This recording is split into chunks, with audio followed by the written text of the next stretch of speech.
Because you got an extra hour of sleep when daylight savings time ended, and yet you don't feel a little bit more well rested. It's the Rockies Insider with Patrick Lyons, your host. And today is a good day to celebrate. The Rockies have some good news. They made a trade over the weekend. MLB free agency has been cleared up a little bit more as we approach the official start of the offseason. The Oakland Athletics have gone and changed their names. Multiple names have been changed. And several other pieces of news. The viewership from the World Series. I'm going to get to all of those things. But let's start with the news of the day for the Colorado Rockies. On Sunday, it was announced. It was made official. And we were sure and certain about one, and we weren't sure about the other. Although Bud Black was. Brenton Doyle and Ezequiel Tovar both win a Gold Glove Award in the National League for their defensive excellence at center field and shortstop, respectively. Together, they are the eighth pair, or rather, this is the eighth time two winners have come from the Colorado Rockies. Colorado is only one of 6 teams to have 2 winners for the Gold Glove in 2024. 4th time ever that the Rockies have had an infielder and an outfielder. The last time, of course, being Nolan Arenado in his rookie year of 2013, and Carlos Gonzalez also won that. 2010, you had Cargo and Tulo, and in 2001 through 2002, both Hall of Famers, Todd Helton and Larry Walker, won for that. Doyle and Tovar, the first pair of Rockies teammates to take home the Rawlings Gold Glove Award in the same season, since Arenado and DJ LeMahieu did so in 2018.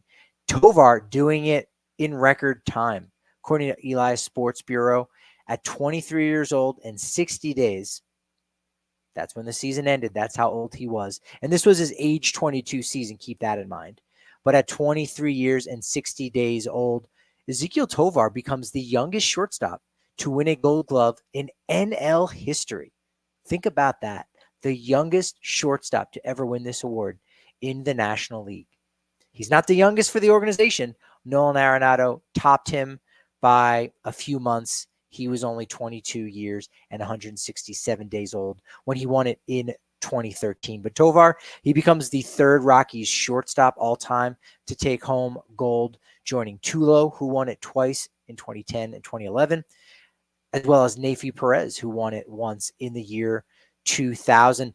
Tovar this year, he finished 2nd among big league shortstops with a .988 fielding percentage while being 1st in total chances. In other words, he got to a lot more baseballs than any of his other shortstop counterparts. He also led the majors in double plays, as well as assists, right? The 6-3 firing it over, or the start of a double play, 6-4-3. Since his first full season last year in 2023, he's got a .988 fielding percentage that ranks 2nd among big league shortstops, while his 1,254 total chances lead the majors. 208 double plays leads the majors. 827 assists lead the majors. Over that same span, he also ranks 2nd amongst all shortstop with 30 outs above average and 22 defensive run saves. So the numbers suggest he's not making errors, he's not tripping up, but also plenty of the defensive metrics, like what Ezequiel Tovar has been able to do since coming into the league full-time at the start of 2023. Bud Black had been talking about Ezequiel Tovar all year long, and in September really believed strongly that Tovar would win. He certainly said he should, but it seemed as if the incumbent, Dansby Swanson, who won it last year, would win it again this year. And that wasn't the case. Tovar, so incredibly solid. It's interesting because when you juxtapose Tovar to Doyle, there is no end to the amount of incredible plays that he has made over his last 2 years. Even just this last year, he's got a highlight reel. But Tovar, there's not a ton of otherworldly plays that he makes. I've said that before. And in fact, I went to try to find a couple clips online, started with @Rockies on X, And there were only 2 defensive plays this entire season highlighting Tovar's great defense. Actually, there was a third that was the start of a double play that just looked like a good routine 6-4-3. There was another one where he had to go backhand, throw it in the hole from the ground. Great play. And another one that he barehanded against the Phillies. Great stuff. But the highlight reel we sort of think about should come with being a great shortstop. And that was something that Derek Jeter did a ton. And yet when you look at the defensive metrics, you go, you're making some great plays, but you're also not making a lot of routine plays. You're also not getting to a ton of baseballs. Your range isn't very good. It's not great. Ezequiel Tovar, great range, and he gets rewarded getting the Gold Glove. And now that extension that the Rockies signed him to at the start of the season looks all the more better. Brenton Doyle, is he the next one up for extension? I want to come back to that. I do want to come back to that. But Doyle wins the Gold Glove Award in center field for the second year in a row. First outfielder in NL history and third all-time to win a Gold Glove in each of his first 2 big league seasons. Stephen Kwan is doing that right now actively for 3 consecutive years, 2022 to 2023. Ichiro did it 2001 to 2002. He did it actually much farther beyond that as well. First Rocky to win a Gold Glove in consecutive seasons since Arenado did it from 2013 through 2020.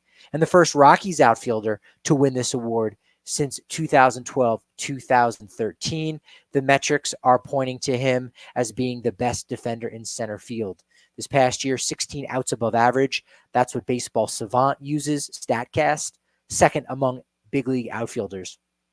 14 runs prevented, tied for 4th, 11 defensive runs saved, tied for the 3rd most among big league center fielders with a minimum of 1,000 innings played.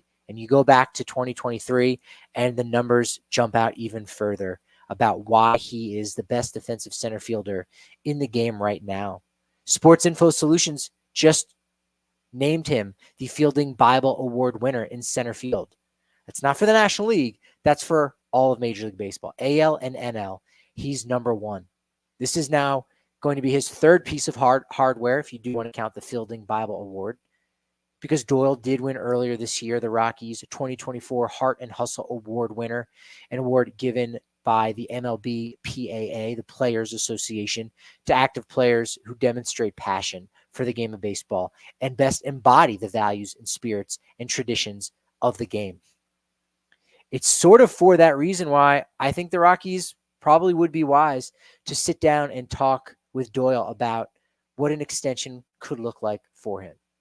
Now, because he is a little bit older, because he's 26 years old, and he still has 4 more years of club control, actually 5 more years, because in 4 more years, he'll be just shy of 6 years of service time. That means he's not going to get to free agency, quick math, at 32 years old. So you're going to have to get a little bit creative. But I think both sides would want to come to that kind of an agreement. Doyle gets guaranteed money so that he doesn't have to worry about getting injured and playing as hard as he does in center field. Because if you get injured, think about a David Dahl situation. He was non-tendered.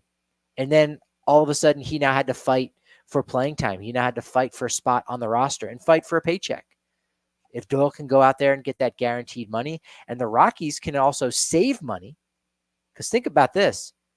In 4 or 5 years' time, if Brenton Doyle has a Gold Glove for every year he's in the majors, and he continues to be an above-average league hitter, we'll see if he can continue to ascend offensively.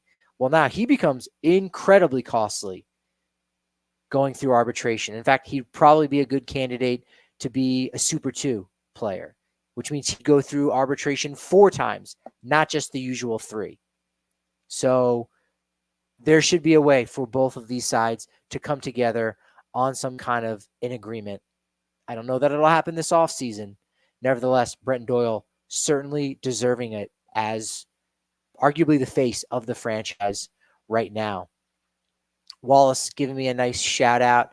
Appreciate you. I'm glad you enjoyed my takes. Glad you're enjoying the Mariners. Again, we know that the M's and the Rockies definitely have a lot in common. 2 beautiful states, 2 beautiful cities. And someday someday they will. I think it was predicted this past offseason, right, by MLB.com that in like 2034 is going to be Mariners Rockies World Series. We'll see what happens. I don't think Brenton Doyle's extension should go on that long, but nevertheless, he's certainly worthy of it. You know, he's also a guy that we could find out later on this week that he's going to win the Platinum Glove Award during the ceremony on Friday in New York City. You can actually go right now. I put a link out at Patrick D. Lyons on Twitter, but you can go over to rawlings.com, click around and find it. You can vote on the Platinum Glove Award. So if you think it should be Tovar or you think it should be Doyle, can't vote for them both. But who is the best overall defender in each league? Fernando Tatis Jr. won it last year. We know Nolan Arenado won it for, I want to say, 5 consecutive years before that. Brenton Doyle absolutely has an opportunity to be considered and to be named and announced the best center fielder, the best defender at any position in the National League. Voting extends until Thursday night. Friday night in New York is when that announcement does get made. And I really think that Brenton Doyle has a strong chance to become the second Rocky to ever win the Platinum Glove Award for Best Defender in the National League. There were 14 first-time recipients of this award. 6 teams had multiple winners. You had Carlos Santana of the Twins becoming the oldest first-timer to win the Gold Glove Award. You like to see that. Age 38. Andres Jimenez won it for second base with Cleveland. That's his third. Bobby Witt Jr., his first. Also, the first-time Gold Glove Award winners, Alex Bregman at third base, Seth Lugo as pitcher, Cal Raleigh, the Big Dumper. Shout out to our Mariners fans in the chat, Wallace. You also have in right field Wilyer Abreu doing it as a rookie for the Red Sox. Dalton Varsho of the Blue Jays, former Arizona Diamondbacks. Stephen Kwan, now in his 3rd consecutive year, wins it in left field. And the new award that they did add, they started it in 2022, Best Overall Utility Defender. Dylan Moore wins that for the Mariners. In the National League, Christian Walker wins it for the 3rd time at first base for the Diamondbacks. He is going into free agency, possibly. I'll talk about that in a second. Bryce Terang wins it at second base for the Brewers.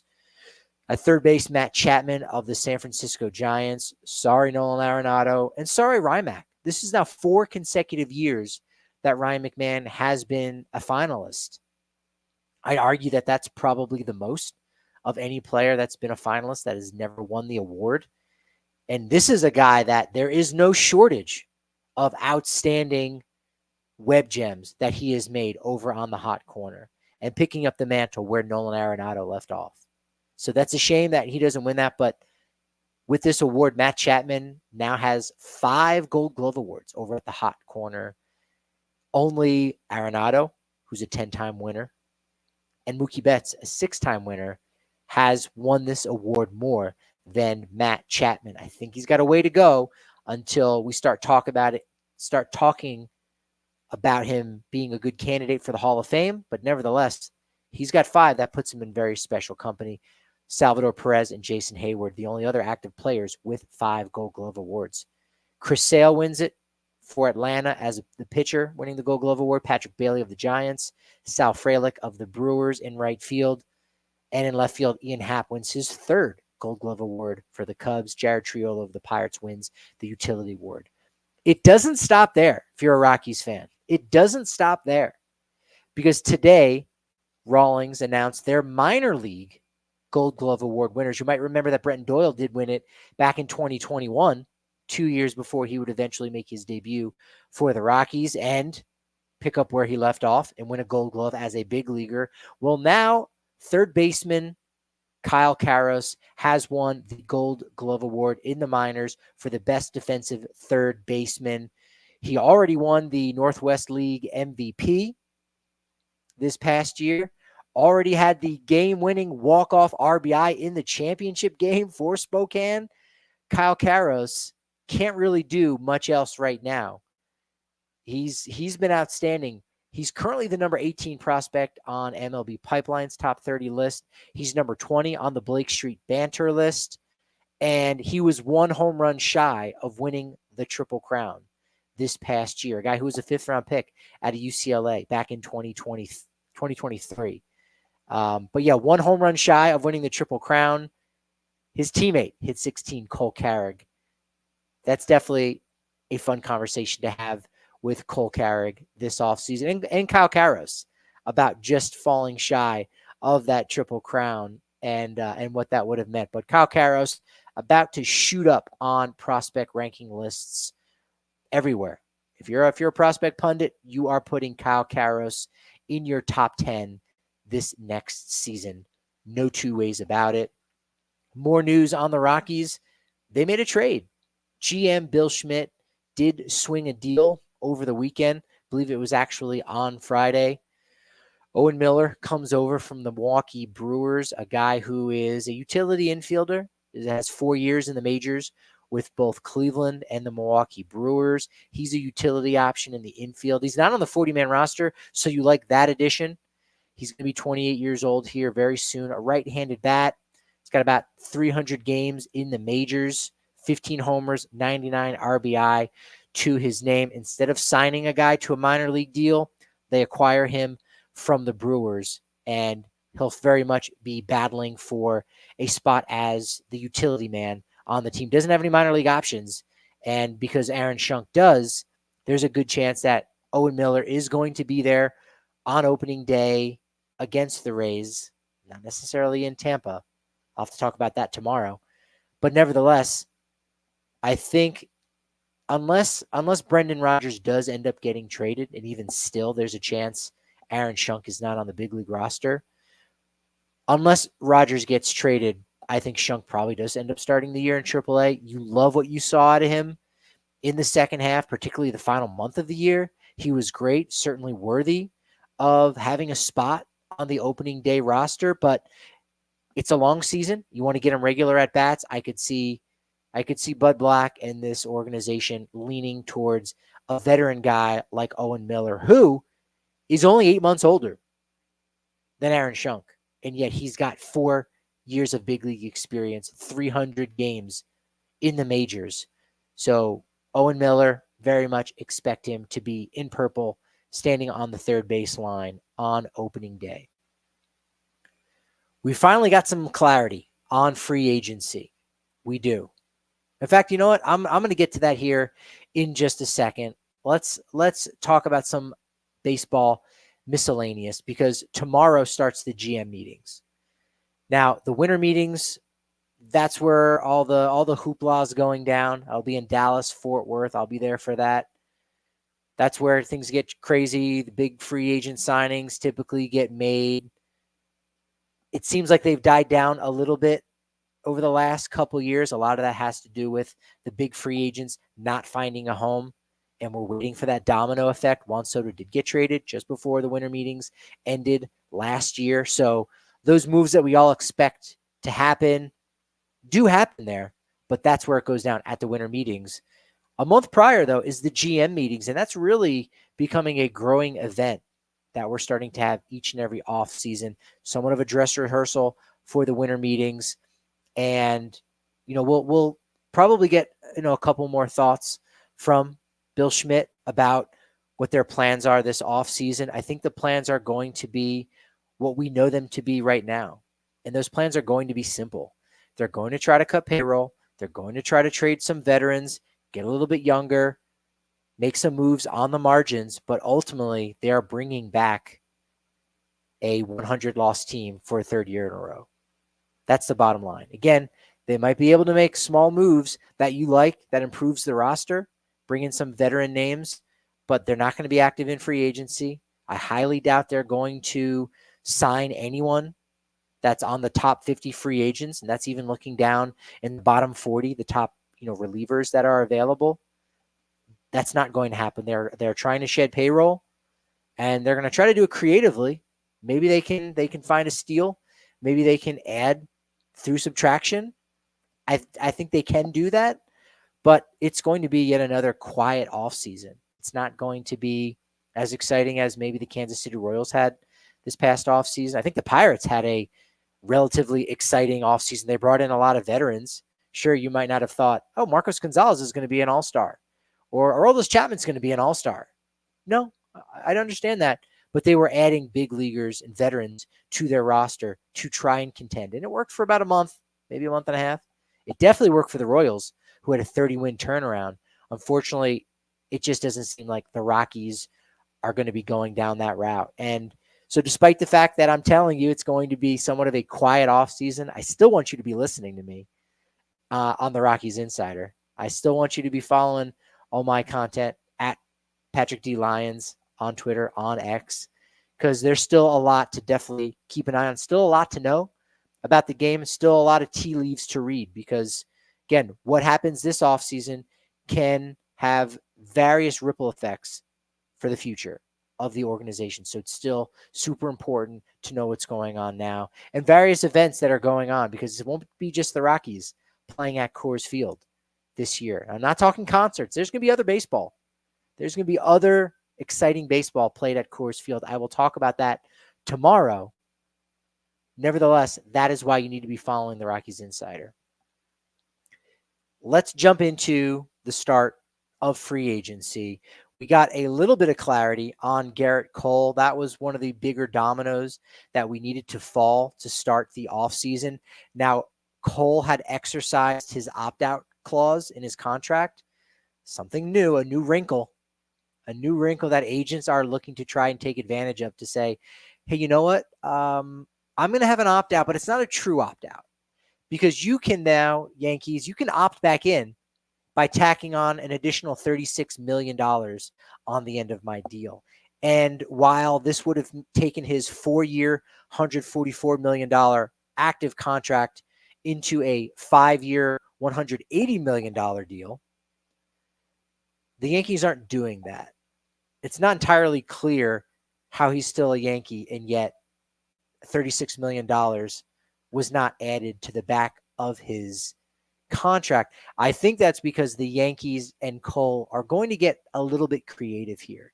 Now, if you remember when LeMahieu was about to become a free agent after 2020, he had those back-to-back MVP caliber seasons with the Yankees, and he ascended to another level statistically wise, but he was still the exact same player he was in Denver. It was just now he was on a much bigger stage, and that was worth a lot more to a team like the Yankees. And despite the contract that the Yankees probably would have liked to have signed with LeMahieu, they gave him a little bit more money, and they tacked on a few more years. And that allowed both LeMahieu to make more money, but more importantly for the Yankees to bring down that luxury tax number. It basically brought down his average annual salary by giving him an extra 2 years and a couple extra $1 million.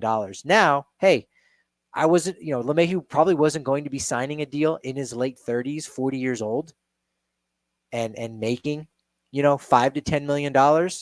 So if they're just going to give him that to tack on 2 more years to bring down the average annual salary, then that's a win-win for both sides. I see something like that happening for Cole, because right now his deal is for $36 million annually. Whether or not you tack on the additional 36 or not, it's a $36 million annual deal. That's how it is charged to the luxury tax.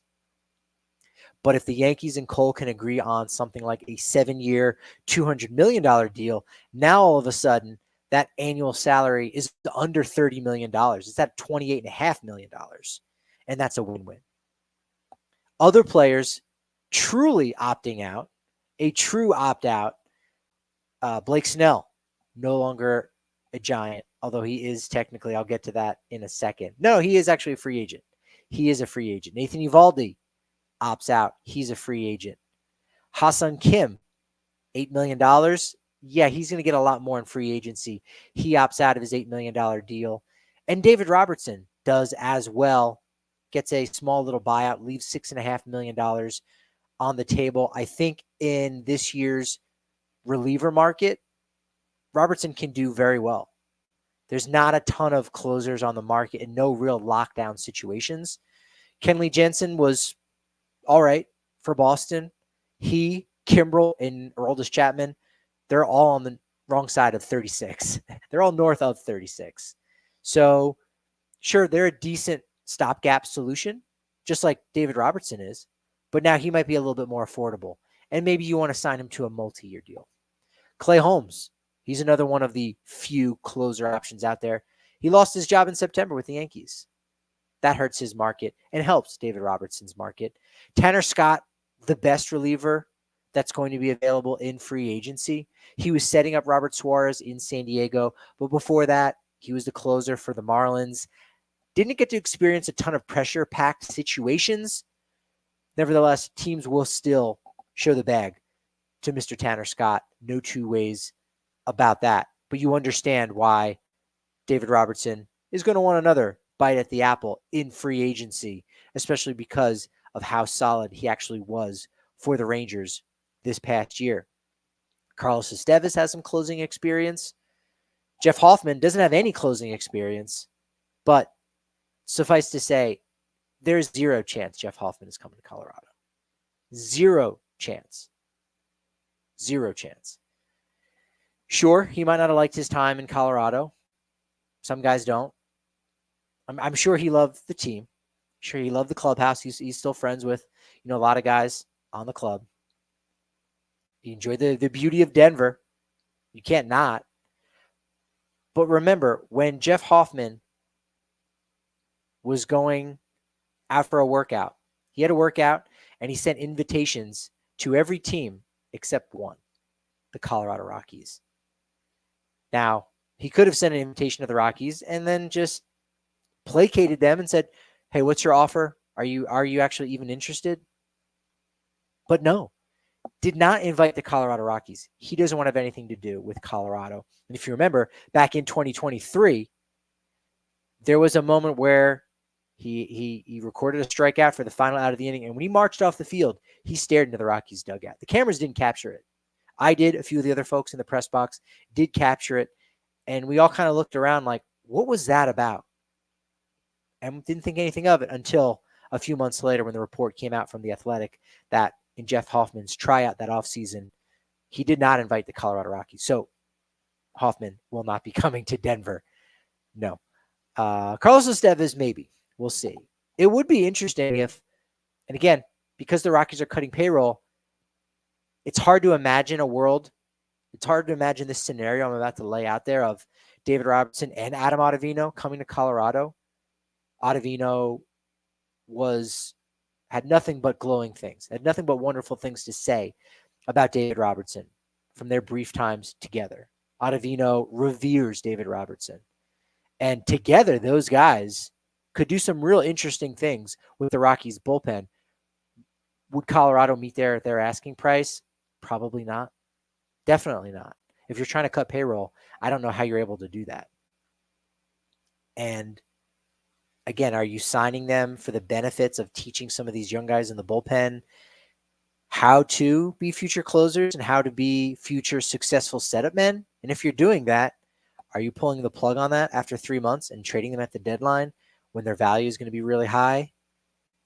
And does Otto and Robertson, they want to win another ring, they can go sign with somebody else, teach another batch of young relievers how to be successful relievers, pass the torch to them, either on a winning team where they have a chance to win the World Series, or that team understands, hey, these guys are basically rentals. Now we're going to go and trade them to a contender, bring back a prospect, and help our reputation as an organization for doing things, I don't want to say the right way, but doing things like a lot of baseball teams do. We'll sign you to a 1-year deal, and if we're out of contention by the middle of July, we'll do right by you, and we will trade you to a contender. That's a win-win situation for everybody. And if you don't do that, a lot of players don't think you're a winning organization.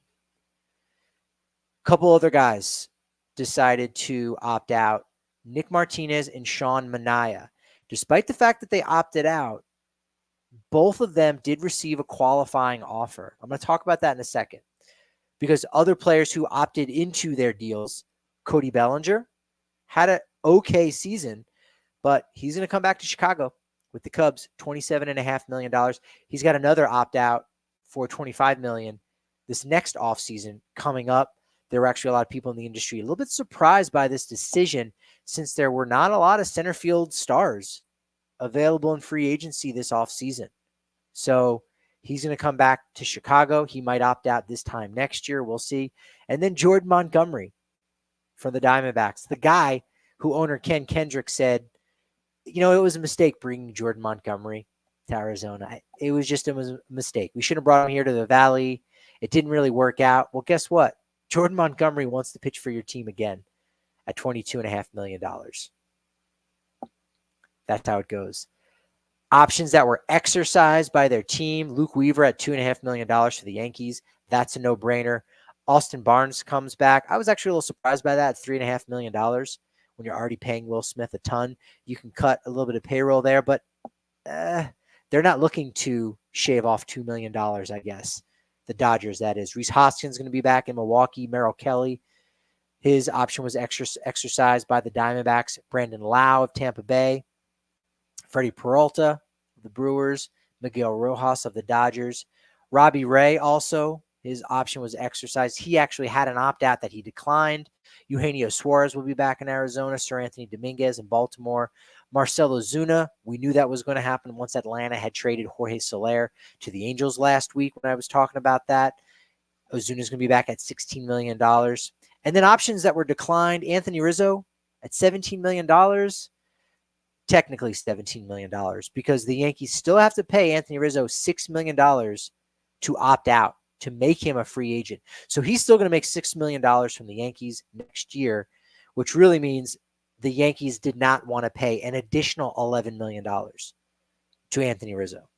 Travis d'Arnaud's $8 million option was declined. Luke Jackson of Atlanta also declined. Joey Gallo of the Nationals, Eloy Jimenez of the Orioles, Gary Sanchez of the Brewers, Luis Trevino of the Yankees, and Phil Maton at $7.5 million. The Mets said no thank you on that. So the qualifying offer deadline just passed.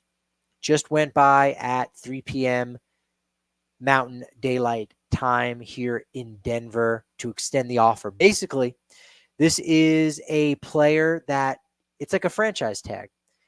We'll have you back for one more year at $21.05 million. So a little more than $21 million. Where does that number come from? It's the average salary of the top 125 paid players in the game. Every year, it always ends up going up by $1 to $2 million. Expected to continue to go up by another $1 million. And so it's a franchise tag. Hey, we're going to bring you back for that price unless you reject that. Unless you reject that qualifying offer. If you do, then you become a free agent. And if somebody signs you, depending on the amount your contract is, the team that lost you, they get a little draft pick compensation. But if you want, you can actually accept that and say, yeah, shoot, I'll stick around for $21 million for a one-year deal. That's not so bad.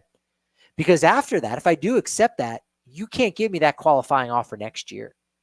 You get one qualifying offer in your life, and then that's it. Doesn't matter what team you got it from. As long as you've received it once, you can never get it again, whether you reject it or you accept that offer. 13 players received a qualifying offer, and they have until November 19th to either accept or reject. And a lot of them, they usually reject it pretty quickly because Juan Soto, for example, there's nothing to think about. He's turning down $21 million to accept $500 million. That's a simple decision to make for someone like a Juan Soto. So here are the players who received a qualifying offer from their team and who I think are going to reject it. There's 8 that are guaranteed locks to reject this deal. They haven't done it yet, but they're going to. Willy Adames of the Brewers, Pete Alonso of the Mets, Alex Bregman of the Astros, Corbin Burns of the Orioles, Max Fried of Atlanta, Teoscar Hernandez of the Dodgers, Anthony Santander also of the Orioles, and Juan Soto of the Yankees. Those were the slam dunk no-doubters. Those 8 names were going to be the biggest free agents, whether they had a superstar year like Soto, like Corbin Burns, like Willy Adames, or they were going to maybe have, kind of a down year, which Alex Bregman was fine this year, but it might not have been one of his best seasons, and that's okay. Some of the players that could possibly accept this qualifying offer and not go into free agency, Christian Walker of the Diamondbacks. I think both of those sides can probably work on something together, a 2-year, maybe 3-year deal. I think that's feasible. Luis Severino from the Mets. Sean Manaea, also of the Mets. Remember I said he opted out? Well, he opted out of what his 2-year deal was with New York. And before he officially becomes a free agent, Mets slapped that qualifying offer on him. Same thing with Nick Martinez, who opted out. And Nick Pivetta, who is a name you might not be that familiar with. He's just been an incredibly consistent pitcher since 2021. He's probably the biggest surprise on this list of 13 players. He's a Canadian player that, believe it or not, drafted in 2013 by the Washington Nationals out of New Mexico Junior College. That's actually just the name of the junior college. New Mexico Junior College. This past year, he had a 4.14 ERA, but over the last 4 years, he struck out at least 170 hitters for the Red Sox. Think about that. That doesn't seem otherworldly, right? But 170 strikeouts over the last 4 years. Not average, minimum of 170. So he's not getting hurt. He's consistently racking up the Ks. Who else has done that? Only 3 other players. Aaron Nola, cha-ching, he got paid last offseason. Corbin Burns, cha-ching, he'll get paid this offseason. And Dylan Cease, cha-ching, next offseason. He's going to get paid. Now, I don't think Nick Pivetta is going to be in the $100 million range for a free agent contract, but the best ability is availability, especially now when so many pitchers go down to Tommy John surgery and you lose that guy for 2 years. So I think there's a chance he could accept it. He's the most interesting one that I really couldn't tell you if he's going to accept that offer or not. Pretty much everyone else, I think, is going to reject it. A couple other names that you might be surprised. Hey, why didn't this guy receive a qualifying offer? They were not eligible to receive one. Blake Snell, he had already received one last year by the Padres. Jock Peterson had already received one. Same thing with Nathan Eovaldi. Same thing with Jack Flaherty. Tanner Scott was traded during the season. So is Jack Flaherty. So is Yusei Kikuchi. So if you are traded during a season in which you become a free agent, you cannot get a qualifying offer. So there's a ton of guys out there. I thought that maybe Gleyber Torres would receive one. He didn't. I thought for sure Ha-Seong Kim would. I'm a little surprised that the Padres didn't give him a qualifying offer. That might be the biggest oversight because I think he would have rejected it. That's the thing is you almost don't want to necessarily give a guy a qualifying offer if he's going to accept it and you maybe don't want him back. I'm sure the Padres do want Ha-Seong Kim back, but they need to think about cutting some payroll. They need to think about trying to spend a little more frugally on the margins. Paul Goldschmidt wasn't going to get one. He's gonna go elsewhere. I know the dudes over at PHNX think maybe he actually comes back to Arizona, especially if Christian Walker rejects that qualifying offer. Because if you sign Paul Goldschmidt, first off, he'll be cheaper than Christian Walker. And Christian Walker goes and signs somewhere else after rejecting the qualifying offer. Now, you still got a great first baseman. Maybe not as good, but you still have a really good first baseman. And now you've got a compensation draft pick coming your way. It's kind of a win-win. Tyler O'Neill, I thought maybe the Red Sox would give him one. I didn't really believe some of the buzz on Jerks and Profar because you don't want him back at $21 million. This was some of the conversation surrounding John Gray back when in the agent year after 2021. It might have been closer to about $17, $18 million. Where if he would have accepted it, you'd have been fine with him coming back at that price tag for 1 year. And then maybe you turn around and trade him at the deadline and you get back something good. Instead, they didn't give him any qualifying offer. So when he left for Texas, that was it. They got back nothing for him. Rockies were able to at least get a compensation draft pick for Trevor Story. It was a draft pick that has still yet to pan out. And you say, what if they would have traded Story over the summer in 2021? Then you could have got a more big league ready-made, player for the major league roster that could have helped you avoid 100 losses in 2023 and 2024. Again, at the end of the day, whether you're losing 103 games or you're losing 97 games, you're not a very good team. So perhaps I understand why the Rockies were betting on themselves and their ability to draft and develop a player that could possibly be a future superstar rather than a player who could be a quality big league contributor, an everyday player, but maybe not a superstar that a supplemental first-round pick could provide.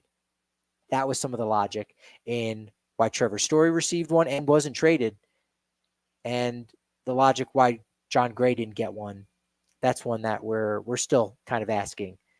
That didn't quite make sense. So that's what we got going down for free agency. We also had today on Monday, depending on when you're listening to this, Silver Slugger Awards were announced. There were no Rockies. Trevor Story 2019 is the last one to win a Silver Slugger Award.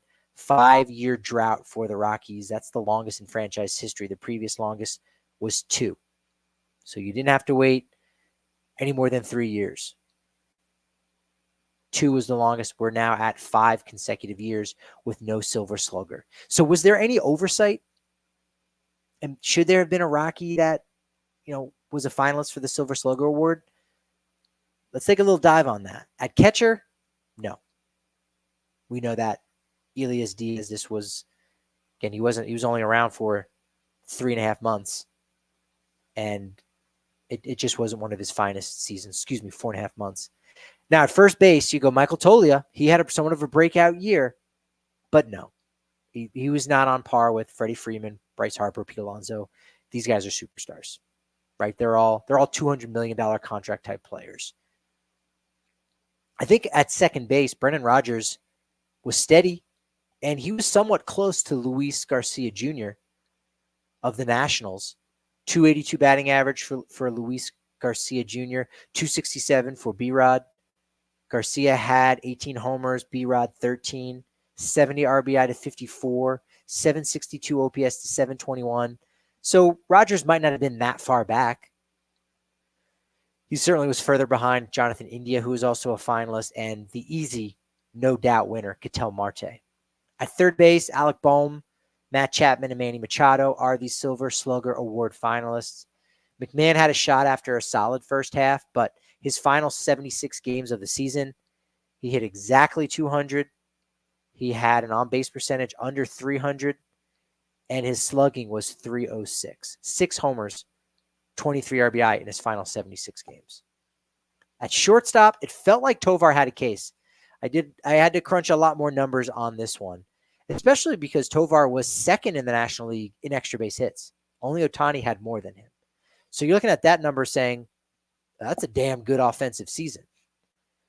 But according to Baseball Reference's offensive wins above replacement, their O-WAR, the 3 finalists, Ellie De La Cruz, 5.7 O-WAR, Willy Adames, 4.8, Francisco Lindor, 6.8, all of those head and shoulders above Tovar at 2.7. I also did a stat head search. Players who played 50% of their games at shortstop in the NL this year, Tovar was 11th. So you've got the 3 guys that are finalists in Ellie De La Cruz, Willy Adames, and Francisco Lindor. You also got Mookie Betts. Don't forget, he missed a lot of the season, sure, but half of his games did come at shortstop and still had more, again, overall value in his limited time offensively. Trey Turner had more. O'Neal Cruz, CJ Abrams, Mason Wynn, Dansby Swanson, all more offensive WAR. And in much less playing time, Tyler Fitzgerald of the Giants and Xavier Edwards of the Marlins also had a higher O-WAR. In the outfield, that's a hard group to crack. They only named 5 finalists. Jackson Churio, Jackson Merrill, Teoscar Hernandez, Seiya Suzuki, and Jurickson Profar. And then a utility spot, first given out in 2022, similar to the Utility Gold Glove Award, you had Mookie Betts, Luis Ariz, who won his third batting title with his third different team this past year. No, that's never been done before. Jake Berger split his time at third base and first base. Is that a utility player? Not totally, but okay, I get it. And then Brian Reynolds, who played left field and right field. I really don't agree with that interpretation for utility Silver Slugger. I mean, it's outfield, isn't it? There's no center field Silver Slugger. It's outfield. So that really makes no sense whatsoever. And what also might not really make sense are the A's or the Athletics. And that is how myself and the rest of the sports media world have been told to call the A's now. So a press release was put out by their organization, and it says, please call us either the Athletics or the A's. That's all right too. The press release came from West Sacramento, California, and it cleared up a couple things. First off, it cleared up the name. We're the A's or the Athletics. Our abbreviation is ATH. The city that we play in is actually West Sacramento. We play at Sutter Health Park, and our primary logo is a green A''S. It appears to have a white background on top of that. I don't know if they're not going to be incorporating the gold, but nevertheless, they are the Athletics. They're not the Sacramento Athletics. They're not the soon-to-be Las Vegas Athletics, the former Oakland Athletics. They're the Athletics. They're the A's. Take it for what it's worth. World Series viewership numbers are in. A lot of people watched. A lot of people were paying attention to this World Series. That was great. It was great for 5 games. It was not great overall when you think about the best of our generation in terms of ones that went to 6 or 7 games. It only went 5. That was a disappointment. But what was not disappointing were the stars that were on that stage. They might not have all delivered, but they were still stars on the brightest stage of them all in the World Series. 15.8 million people in the U.S. That was the average watching on all of Fox's platforms. 67% increase from last year. I actually thought it would have been a lot more than that. Viewership from the 18 to 34 demographic doubled. It increased by 101% over last year. Largest increase in any demographic. That's good. Young people, they are watching. They cared. That's great. An average of 12.1 million folks in Japan watched this year's World Series. Think about that. A population much smaller than ours. And the fact that every game was at 9 a.m. 12 million people still watch these games. 10% of their population. It's wild. And viewerships from Japan, US, plus Canada, Mexico, Dominican Republic, Taiwan, and on the MLB app pushed the World Series global average past 30 million. Some countries haven't reported yet. This sounds like the election. I wish I hadn't said that, but by the time you're listening to this might be election day. Hang in there. Cooler heads prevail. There will be a tomorrow. No matter what day we live in, there will be a tomorrow. Because the one thing that man has done in every generation, in every society, is they thought the world was going to end on their watch. Subconsciously, was it because we think that it's our ego? We think that the world's going to end on our watch and that we're going to be the lucky ones to watch it all burn and end. And we're not. We're not. We're going to be okay. So there's going to be a tomorrow. There's going to be ramifications for your choices today. And I'm saying that more for those folks who might be getting wild out there on election day. Just don't. Just turn the other cheek. Keep walking. Avoid any kind of hassle. And whatever happens will happen. You got a voice. You got to vote. Enjoy it. Be smart out there. Be safe out there. At Patrick D. Lyons. At Patrick D. Lyons, MLB. Jonathan jumping in late. You missed a lot today. You missed a lot. You can watch it again over on YouTube on the Rockies Insider. And I think really this is probably the best sentiment to end the show on. Soto and Doyle for president. I mean, Juan Soto was born in the Dominican Republic, so I don't know that he'd necessarily be able to serve. But we'll work these details out. That's what the entire offseason's for. That's what you're going to be listening around on the podcast side. Like, review, subscribe, share, all of those good things. I appreciate you sticking around and giving me some momentum. But as I like to say, that momentum can only be as good as my next show. So I'll talk to you then.